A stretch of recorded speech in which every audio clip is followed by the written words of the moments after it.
Let's talk about sex. You may want to keep your children in the room for this one, as GRPA educates us on why SRHR is important and where you can access services. I'm Kobe Smith, and I serve as president of the Youth Advocacy Movement of GRPA. I'm also the youth director on the board of GRPA. But at the international level, GRPA is a member of the International Planned Parenthood Federation, IPPF, which is the largest sexual rights organization in the world. So I serve as youth director on that board as well for GRPA. I suppose you're very passionate about that. Yes, very much passionate about young people accessing services and information, especially in a time when there are a lot of inequalities and violence that plague the lives of young people. Okay, apart from serving at GRPA in all of these positions, what else do you do for advocacy for the young people? That's a good question. Apart from that, I'm a student of law at the University of Guyana, and I think that there tends to be a gap when it comes to legal knowledge, when it comes to policy advocacy. And I think that my role also is not just about talk about the issues that young people face, but talk about it from a human rights perspective. And so I try to use my legal knowledge or legal learning to use social media to highlight those issues to bring change. Great. So both legal and social. That's nice. What do you describe the mandate of GRPA as? Okay, so GRPA is actually the number one provider of sexual and reproductive health services in Guyana. Quality, I want to say. So the vision of GRPA is to ensure that all people, whether you're youth, whether you're male, whether you're female, whether you're trans, gay, bisexual, whether you're Christian, whether you're Muslim, whether you're rich or you're poor, all people have access to quality services as relates to their sexual and reproductive health. Because we live in a time where we live in a society where cancer is just one of the highest life takers, as I want to put it, and that comes back to us not having information and services available to women, and so GRPA's mandate is to ensure that women and girls have access to information and services, not just for reproduction, as they say, their reproductive health, but also sexual health.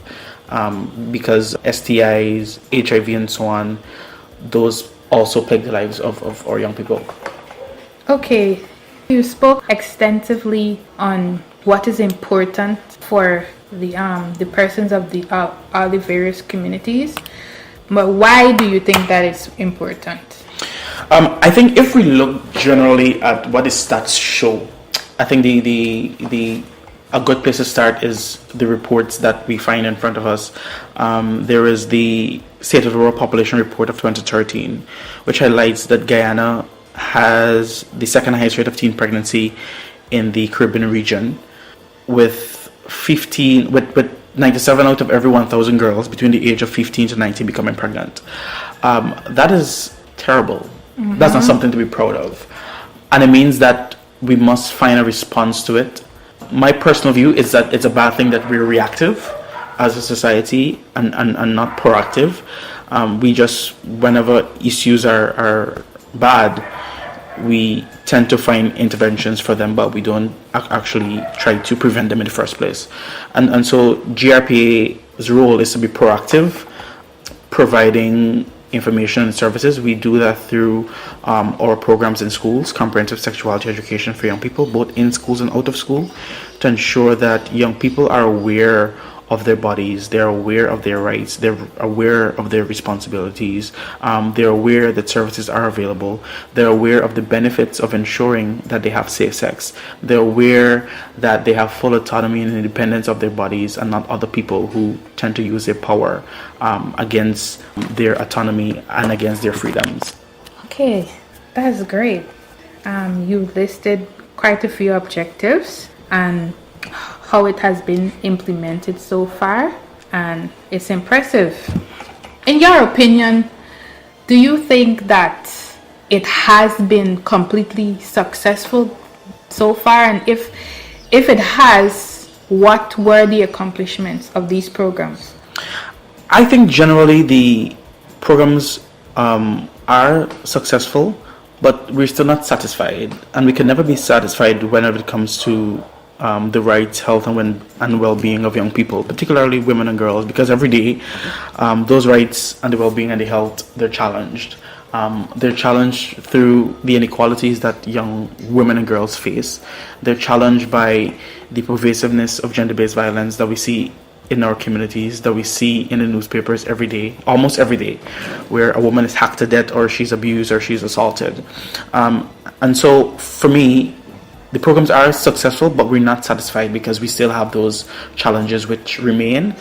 And so it means that we need to redouble our efforts to ensure that the preventative measures that we advocate for, that the systems are in place to ensure that they're actualized. What you mentioned challenges. What challenges? Okay, so for example, we talk a lot about sex education, but our sex ed program, GRPA, could only do so much. Because you have hundreds of schools within the 10 administrative regions of Guyana. And the challenge is that GRPA can't get to all 10 of those regions and all of those schools and all of those young people. So the challenge is access and accessibility.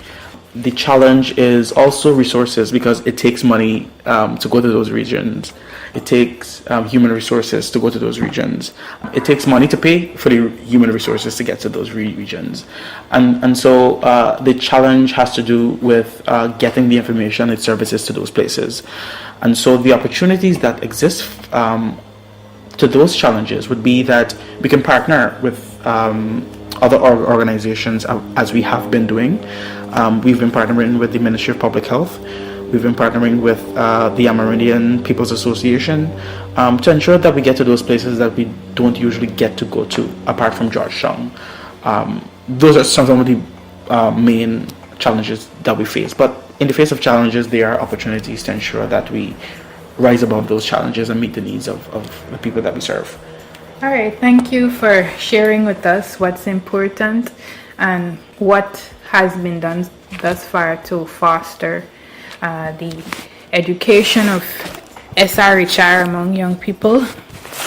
And now talk to Annthea Percival, who will share her experience as a young person who have received services and been directly influenced by GRPA.